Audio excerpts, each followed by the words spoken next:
서선의 해미읍성.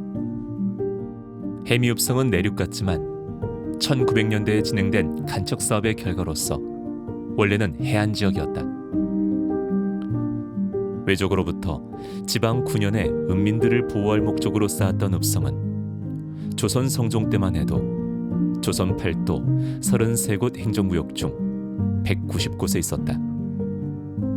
하지만 이제 우리나라에서는 고창읍성, 나간읍성과 함께 7개 정도밖에 남지 않았다. 그 중에서도 해미읍성은 고창읍성, 순천의 나간읍성과 더불어 3대 읍성 중 하나로 꼽히며 성곽의 조형적, 거물적 아름다움이 빼어나지만 해미읍성이 우리에게 의미를 갖게 되는 건 이곳이 주님의 생명이 저마다의 희생을 통해 드러나도록 하기 위해 수많은 천주교 신자들이 피를 흘린 순교터였다는 데 있다. 우리는 해미성주로 가는 길에 1919년에 신축된 서양의 종교 공간에 한옥의 구법을 활용한 서산 동문동 성당 상옥리 공소를 들리기로 했다. 그곳에서 해미성지와 상옥리 공소 역사에 대해 잘 아는 지역 주민인 백남석 씨를 만날 수 있었다.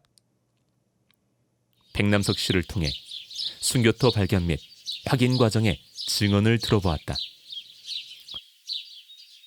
임필주라는 노인이 고증을 들어서 유해를 발굴하게 되어 있습니다. 그런데 그 당시에는 전부 냇가리여서 어디가 참 유해가 있는지 모르는데 여기에서 학살하면서 사람을 묻더라라는 고증을 듣고 파보았습니다. 근데 여기 사람들이 가서 파보니까 유해가 나와요. 근데 그 유해는 천주교 신자의 유해인지 아니면 타 유해인이 모르기 때문에 어리둥절했었는데 다행히도 전주님께서 도와주셔서 십자 고상이 나왔습니다.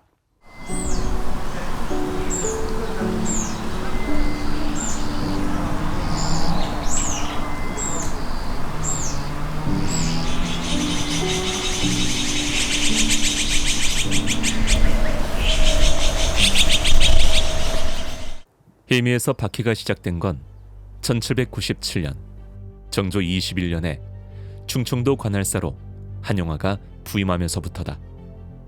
이른바 정사박해다. 한용화는 도내 수령들에게 모든 천주교 신자들을 체포하고 어떻게 해서든 천주교를 없애라는 명령을 내렸다.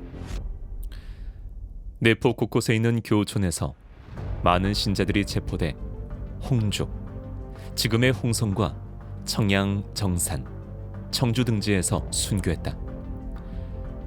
해미에서도 덕산 출신의 이연민과 이보연이 체포돼 1800년 1월에 순교했다. 해미의 첫 순교자들이었다. 뒤이어 1801년 1월 조선 조정에서 금교령을 내리면서 또다시 신유박해가 시작된다. 내포에서만 공주, 대흥, 덕산, 예산, 홍주 등지에서 11명이 순교했다. 다행히 신유박해로 해미에서 순교자가 나오지 않았지만 1811년 신민년에 다시 박해가 점화됐고 1839년 기해박해까지 박해가 계속돼 19년 동안 8명의 신자가 해미에서 순교했다. 1805년 김대건 신부의 증조부 김준우가 체포돼 해미읍성으로 압송됐다가 10년 가까운 옥중 생활 끝에 1814년 12월 해미읍성 옥중에서 순교한 것이 대표적이다.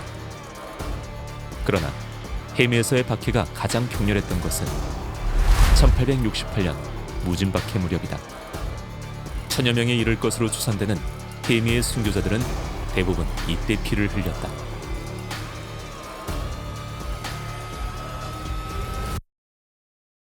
해미 성지가 다른 성지와 구별되는 특징 중 하나는 해미의 순교자들은 대부분 이름 없는 순교자란 점이다. 1000여 명의 순교자 중 이름을 남긴 순교자는 132명뿐이다. 해미의 첫 순교자 이연민 마르티노와 이보연 프란치스코, 1815년 의뢰박해 직전에 순교한 김준호 비호 등 세 분의 복자를 비롯해 교회 측 기록에 67명, 관변 측 기록에 65명이 순교했다는 기록이 남았다. 800여 명의 다른 순교자들은 이름조차 남기지 못한 채 순교했다.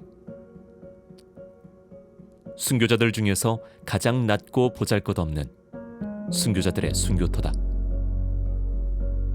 그래서 더 아련하고 귀한 순교터 해미.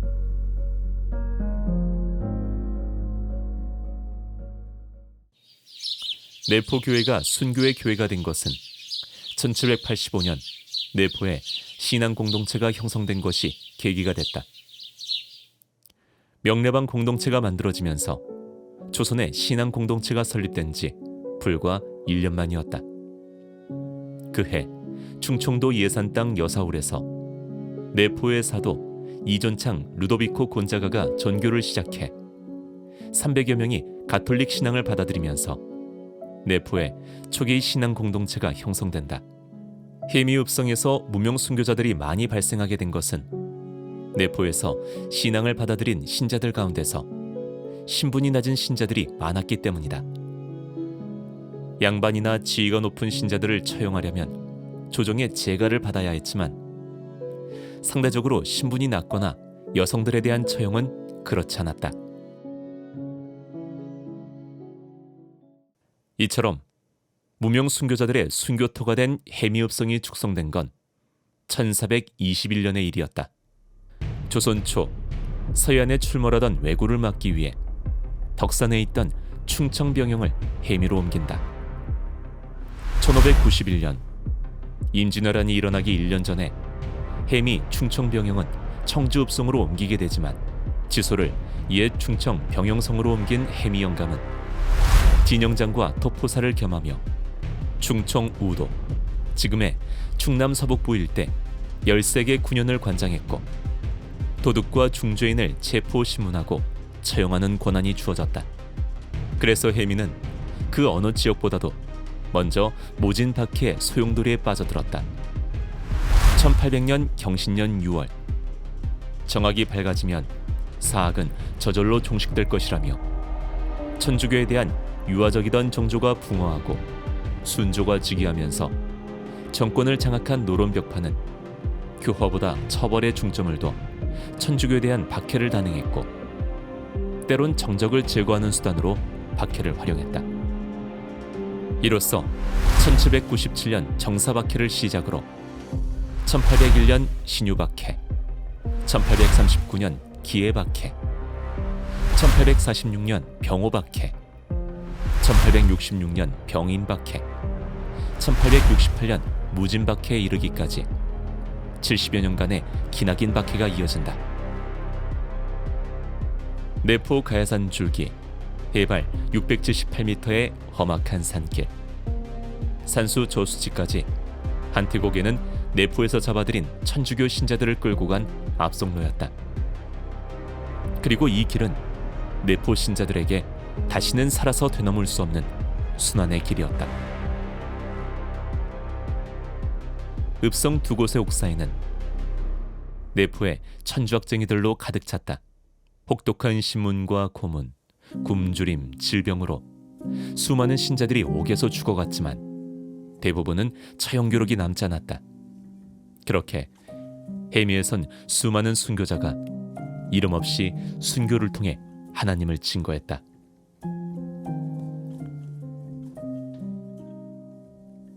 해미는 읍성 곳곳이 순교터다.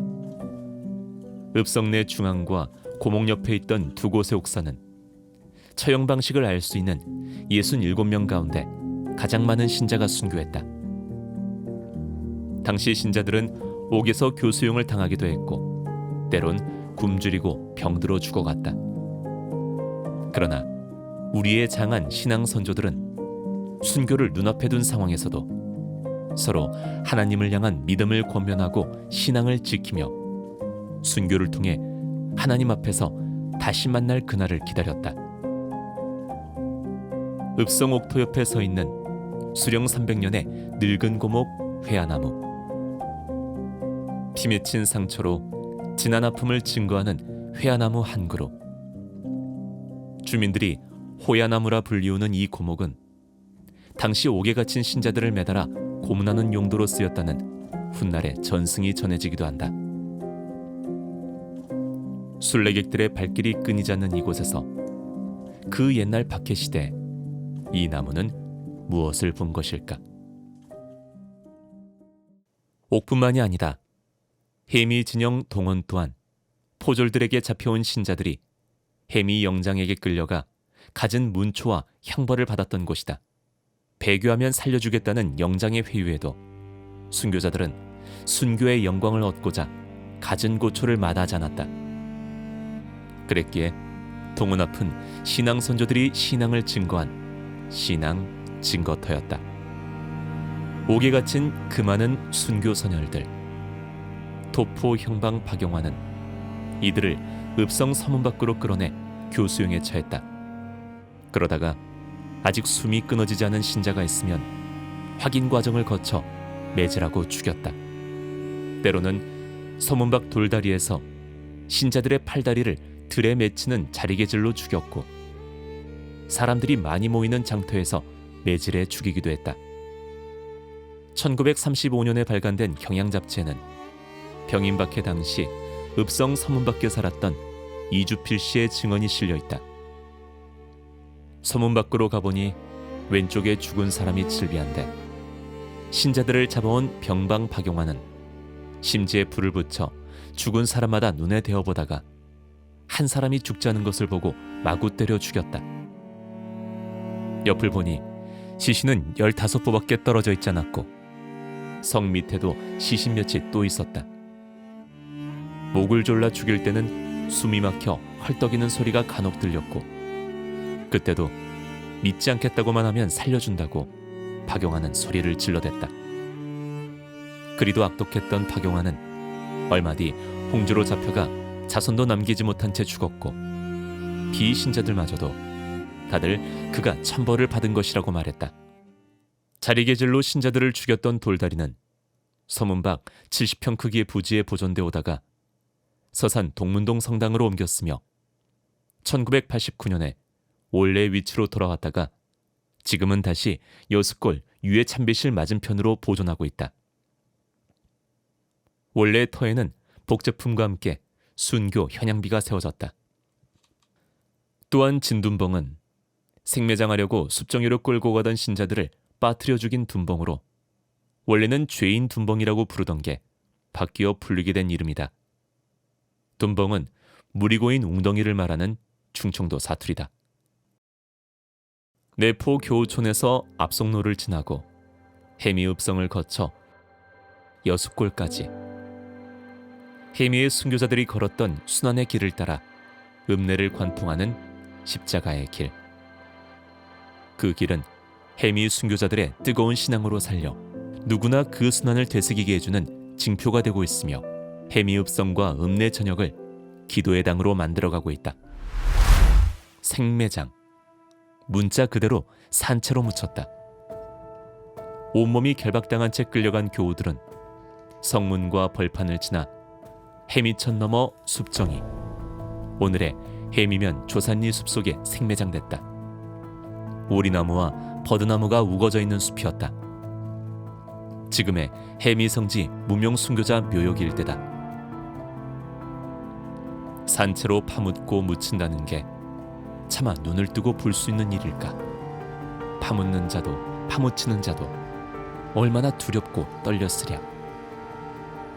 단지 나라의 금령을 어기고 천주교를 믿는다는 이유로, 제사를 거부했다는 이유로 죽어야 했던 시대. 그럼에도 신자들은 생매장까지도 받아들이며 하나님 앞으로 나아갔다. 치명일기 등 19세기 조선 천주교 회사에 등장하는 생매장터는 단 2곳밖에 없다. 한 곳은 홍주읍성 밖 월계천과 홍성천이 합류하는 지점의 백사장, 그리고 또 한 곳이 해미 천변 조산리 숲정이다. 해미 관하에서 생매장을 자행한 건 1868년 5월 천통급 두 척의 기선 차이나호와 그레타호를 이끌고 덕산군 구만포에 상륙한 독일 상인 오페르트와 페롱 신부 일행이 가야산에 있는 흥선대원군의 아버지 남영군의 무덤을 도굴하려 했던 것이 계기가 됐다. 이 사건으로 내포의 신자들이 대거 잡혀와 옥사에 넘치게 되자 이들을 한꺼번에 처형하려고 생매장을 선택했다. 형리들은 신자들을 조선리 숲정이로 끌고 와 구덩이를 파괴한 뒤 그 구덩이에 신자들을 몰아넣고 산채로 파묻었다. 이 같은 생매장은 주로 1868년 무진박해 시기에 집중적으로 이루어졌다. 해미성지 생매장터가 홍주읍성 생매장터와 다른 건 훗날 교회에 의한 공식적인 유해 발굴이 이루어졌다는 점이다. 생매장된 순교자들 가운데서 이름이 남아있는 순교자는 현재 교회 측 기록에 문 마리아 등 3분이 확인됐고 관변 측 기록과 대조한 결과 2분이 추가로 확인돼 모두 5분만 이름이 남았다. 이렇듯 잔혹한 해미의 생매장 순교 사건이 세상에 모두 드러난 건 일제강점기인 1935년 4월이었다. 당시 서산 본당, 지금의 서산 동문동 본당 제4대 주임 범베드로 신부가 신자들 사이에 전해 내려오던 생매장 관련 사건을 접하고 해미면 전천리 361번지 일대에서 유해 발굴을 시도하면서였다. 당시 처형 장면을 직접 목격했거나 순교 사화를 전해 들은 신자들 9명이 기억을 더듬어가며 지목한 곳을 파헤치자 묻혀있던 역사의 진실이 수많은 유해의 성물과 함께 세상에 드러났다. 총 3곳에서 모두 18분의 뼈와 치아, 머리카락이 수습됐고 묵주와 십자고상 등 성물도 대거 발굴됐다. 순교자들의 유해가 중점적으로 발굴된 생매장터는 세상 사람들이 여수골이라고 부르던 곳이었다. 생매장터에 내던져진 신자들이 부르짖던 예수 마리아라는 소리를 여수머리로 알아들은 주민들의 입을 통해 여수골이라는 지명이 전해오고 있다. 생매장되는 상황에서도 신자들은 죽음을 피하려 하지 않았다. 배교의 유혹에 몸을 내어 맡기지 않고 스스로 구덩이에 자신의 몸을 내던졌다. 해미천변 숲정이는 땅을 파기도 묻기도 쉬워 순교자들의 유해는 60여 년 세월이 흘러서야 세상에 그 진실을 드러냈다. 이름도 시신도 아무런 흔적도 남기지 않은 채 자신을 온전히 내어 바친 무명의 순교자들, 죄인이라는 오명을 짊어지고 기쁘게 죽음의 길을 걸어갔기에 이들의 유해를 성지에 모셔오기까지는 참으로 오랜 세월이 걸렸고 그만큼의 노력이 필요했다.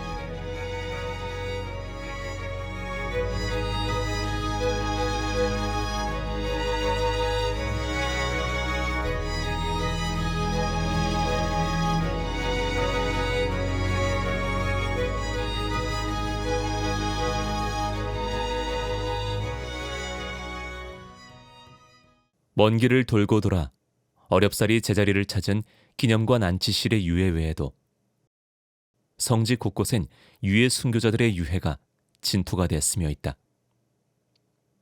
1935년 유해 발굴 이후에도 농사를 짓던 농부들에 의해 우연히 유해가 발견되기도 했다. 그래서 이를 기억하고자 그 역사를 기록하기 위한 비석이 세워지기도 했다. 하지만 아쉽게도 그 순교자의 유해는 다른 곳에 묻혔다가 망실됐다. 유해가 발굴되고도 해미읍성 순교터가 무명 순교자 순례지로 조성되기까지는 오랜 시간이 걸렸다.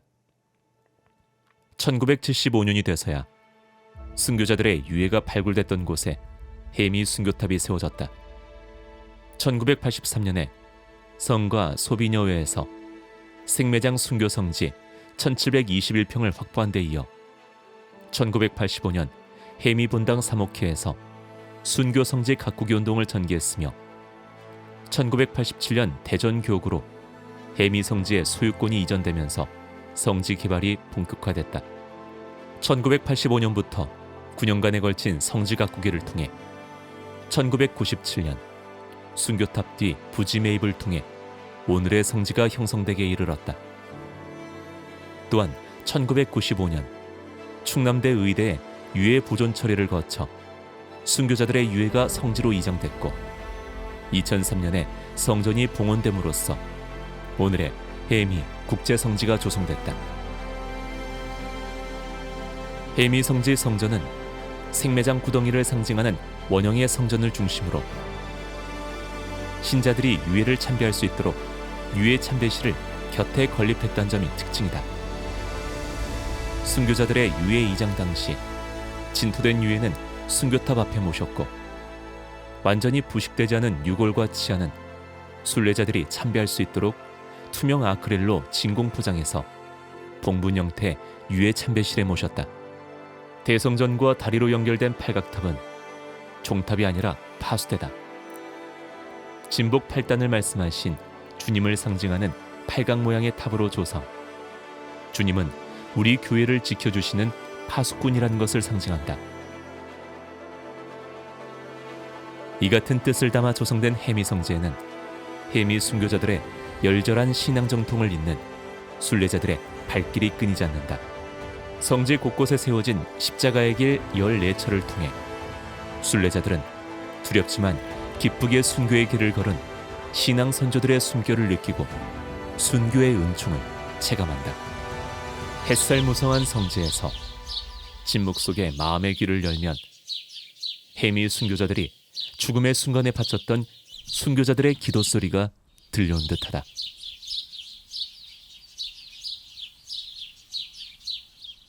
순교자들의 힘겨웠던 순환의 길을 따라 걷는 한티 고개 순례길에서 순교자들의 전구를 통해 순례자들은 하느님께 한 걸음 한 걸음 더 가까이 다가선다.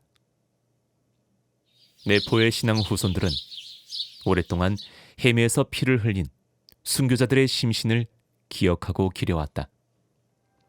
특히 1997년 주교회 가을 정기총회에서 한국 순교자들의 10억 시성 작업 통합 추진이 결정되면서 해미에서 순교한 이연민, 이보현, 김진우 순교자가 하늘의 종으로 선정되자 이들의 10억 시성을 위한 기도를 아끼지 않았다.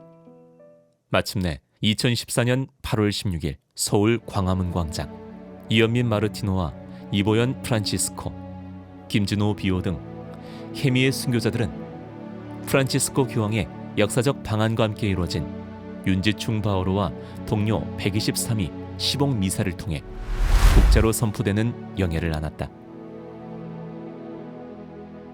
프란치스코 교황은 시복 다음 날 이곳 해미 순교 성지를 순례했고 당신께서 시복한 해미 순교 복자들의 기념비를 직접 제막하고 축복함으로써 해미 무명 순교자 순례지와 순교 복자, 순교자들에 대한 당신의 지극한 사랑을 보여줬다. 해미 순교자들이 시복된 지 6년 만인 2020년 11월 29일 성 김대건 안드레아 신부 탄생 200주년 기념 희년이 개막되던 그날 교황청은 새 복음화 축진 평의의 교령을 통해 해미 무명 순교자 순례지를 전 세계 보편교회 순례지 곧 국제성지로 선포하고 신앙의 발자취를 따르는 순례자들을 맞아들이는 거룩한 땅으로 선포했다. 세계적으로는 29번째, 아시아에서는 2번째였다.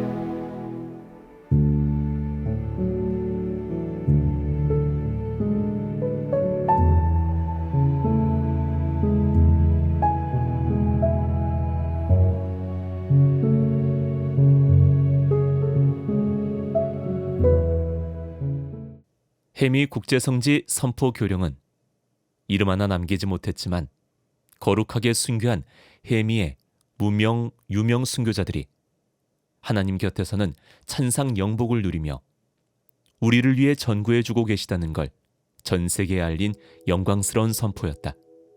이에 우리는 햄이 국제무명 순교자 순례지를 통해 순교의 의미를 다시 한번 되살리고 새로운 복음화로 나아가야 한다는 소명 그 부르심을 요청받는다. 자신의 전부였던 하느님을 향해 모든 것을 무로 돌리고 죽음의 길에서조차 기쁨을 안고 하나님께 나아간 내포에 이름 없는 하나님 백성들. 자신을 태워 어둠을 밝히는 촛불처럼 침묵 가운데서 하나님을 위해 기쁨으로 자신의 죽음을 받아들임으로써 해미의 순교자들은 복음의 불모지에 신앙의 씨앗을 뿌리고 빛나는 진리의 등불이 되었다. 신앙의 빛으로 죽음마저 물리친 순교의 등불은 이제 순례자들의 기도 위에 함께 빛나고 순결은 용기에 의한 것이 아니라 나약한 이들을 향한 하나님 은총의 결실이기에 죽음의 골짜기마저 기쁨으로 밝힌 이 믿음의 등불이 오늘 우리의 삶에 더 환한 빛으로 피어오르기를